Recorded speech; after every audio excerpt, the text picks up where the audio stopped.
Welcome back. Sir ప్రక్రియలో భాగంగా Prakash Raj vote పోయింది, తన ఓటు పోయింది, అయినా కూడా మౌనంగా ఉండను అంటూ ఆ విషయాన్ని ప్రకాష్ రాజే ఒక వీడియోలో తెలిపారు.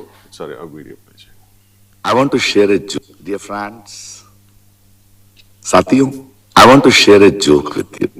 I am one of the 65 lakh voters whose vote right has been deleted from Bangalore constituency after SIR. Nice joke, no? I was born in this constituency. I lived in this constituency. I had my schooling, college, theatre. And for your kind information, I was an MP candidate of this constituency too. Well, the joke is nice. Game on. Let me see what is the process I have to go through. क्या कागज दिखाना पड़ेगा to get back my voter ID. Well, game on. But one little word. My friend, you can use your powers to deny few of the citizens the right to vote who may not elect you. But can you stop us, my dear friend, from our power of bringing you down? Just asking.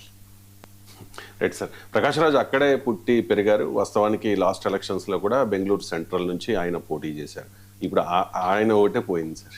అంటే ఈ క్యా కాగజ్ దికానా పడేగా. ఇప్పుడు మీకు నా ఎగ్జాంపులే చెప్తాను. మీకు 2002 సర్లో ఉండాలి. నాకు ఇప్పటికి అర్థం కాదు.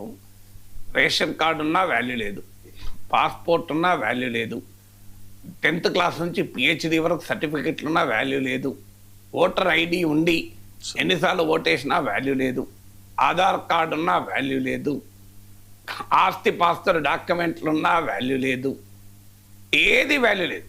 ఆఖరికి శాసన మండలి ఇచ్చినటువంటి identity card is a former లెజిస్లేటర్ని అది లేదు. ఉస్మానియా విశ్వవిద్యాలయం ఇచ్చినటువంటి పెన్షన్ పేమెంట్ ఆర్డర్ వాల్యూ లేదు. ఏది వాల్యూ అంటే 2002 సర్ అందులో ఉంటే లెక్క. అసలు నాకు నిజంగా అర్థం కాని అంశం ఇది. నా అన్ఫార్చునేట్లీ నాది 2002 సర్లో లేదు. ఎందుకు లేదో నాకు తెలియదు. I have no reason. 2002 సర్లో నా పేరు ఎక్కడా కనబడలేదు. చాలా వెతకం. మా BLO కూడా చాలా కష్టపడ్డాడు వెతకడానికి, ఆయన కూడా దొరకలే. మా అమ్మ నాన్నది ఏమన్నా దొరుకుతుందా అని చెప్పి వెతికితే వాళ్ళది కూడా దొరకలేదు. మా అమ్మది లేదు, మా నాన్నది లేదు సర్లు. వాళ్ళు లక్షిట్పేట కాన్స్టిట్యున్సీలో 2002లో ఓటర్గా ఉన్నారు.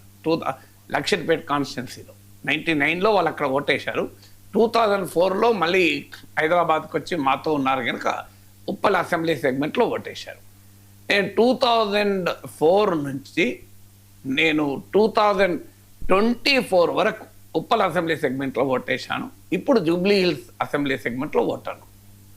అంతకుముందు 99లో ఓటేశాను. ప్రతిసారి ఓటేస్తూనే ఉన్నాను. కానీ సర్లో నా పేరు ఎందుకు లేదో నాకు తెలియదు. ఎందుకంటే ఆ సర్లో నా పేరు ఉండకపోవడం పైన నాకేమీ అధికారం లేదు, అవకాశము లేదు. నాది గనక ఉండుంటే నా మిస్సెస్కి ఈసేయేది, నా కొడుకు బిడ్డకు ఈసేయేది. ఇప్పుడు ఏమైంది, నాది లేకపోయే వరకు అదృష్టవశాత్తు మా మేడంది మాత్రం వాళ్ళ నాన్న దొరికింది, వాళ్ళ అమ్మ దొరికింది సర్లో. వాళ్ళిద్దరిది సర్లో దొరకడం వల్ల ఆమెది నా ఇద్దరు పిల్లలది కూడా మెటర్నల్ గ్రాండ్ ఫాదర్ది రాశారు, అయిపోయింది. నేను మాత్రం ఏమీ రాయలేక నా డీటెయిల్స్ మాత్రమే ఇచ్చాను. బహుశా ఇప్పుడు ఆ వివాదాస్పదమైన జాబితాలో నా పేరు పడుతుందేమో నాకు తెలియదు. అప్పుడు నా పరిస్థితి ఇది, క్యా కాగజ్ దికానా పడేగా. ఇప్పుడు ప్రకాష్ రాజ్కి వచ్చినప్పుడు ఇంకా రాలే అది. మొన్ననే కదా పూర్తయింది. August 25కి అది లిస్ట్ వస్తుందట. ఇప్పుడు ఆ లిస్టులో నా పేరు ఓటర్ల జాబితాలో ఉండదో తెలియదు.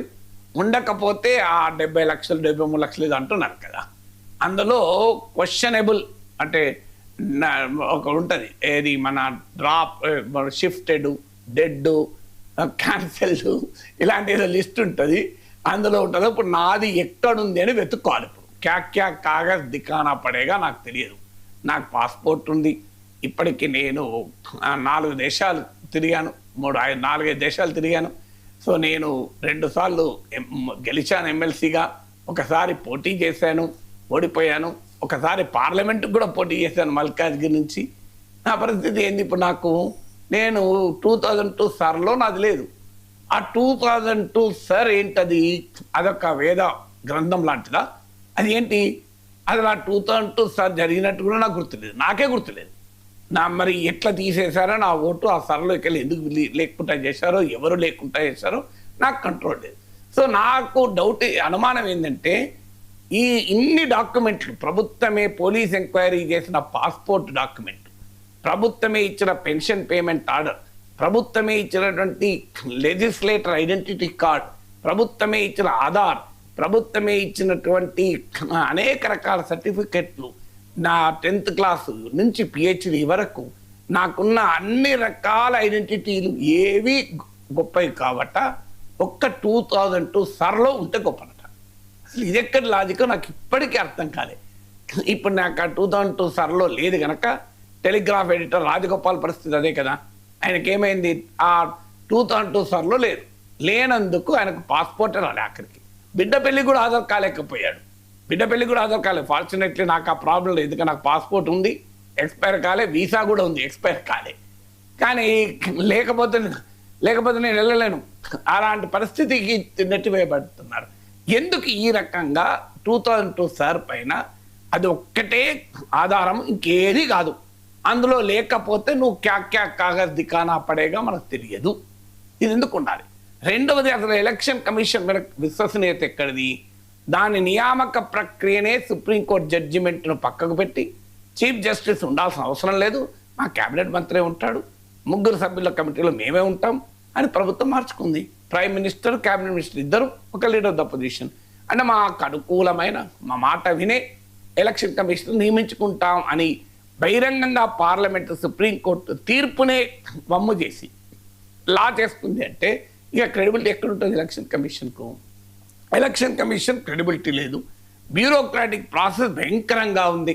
ఒక్కసారి నీది నీది డౌట్ఫుల్ ఓటర్గా మారిపోతే అసలు ట్రిబ్యునల్కు వెళ్తే ఆడ లక్షల ఓట్లు ఉన్నాయి, పరిష్కరించడం వందలలో ఉంది. మీరు బెంగాల్ అనుభవం చూస్తున్నాం, లక్షల ఓట్లేమో వివాదాస్పద జాబితాలో ఉన్నాయి. ట్రిబ్యునల్కు వెళ్తే 100 ఓట్లు కూడా పరిష్కారం కావడం లేదు. అంటే నాకు 5 ఏళ్ళో 10 ఏళ్ళో బహుశా 15 ఏళ్ళో అందులో కనుక పడదనే ఆశిస్తున్నాను, ఏమీ కాదని. పడిందనుకో ఇక నాకు ఓటు హక్కు ఉండదు కనుక పాస్పోర్ట్ ఇవ్వము, ఓటు హక్కు ఉండదు కనుక నేను ఎన్నికల్లో పోటీ చేయరాదు. అసలు ఏంటిది? ఇంత ఆశ్చర్యంగా, అరాచకంగా ఎందుకు ఉండాలి వ్యవస్థ అనేది ఇప్పుడు Prakash Raj episode, Rajagopal telegraph editor episode తెలియజేస్తుంది. ఆ క్యా కాగజ్ దిఖానా పడేగా అనే ప్రాబ్లం నాకు రాదని ఆశిస్తున్నాను. చూద్దాం ఏమవుతుందో తెలియదు. మళ్ళీ మాట్లాడతాను ఒకవేళ ఆ జాబితా వచ్చాక నా పేరు ఉందో లేదో. Sir, cockroach Janata party August 15th నుంచి దేశవ్యాప్తంగా సర్పంచ్ ఛాలెంజ్ అనే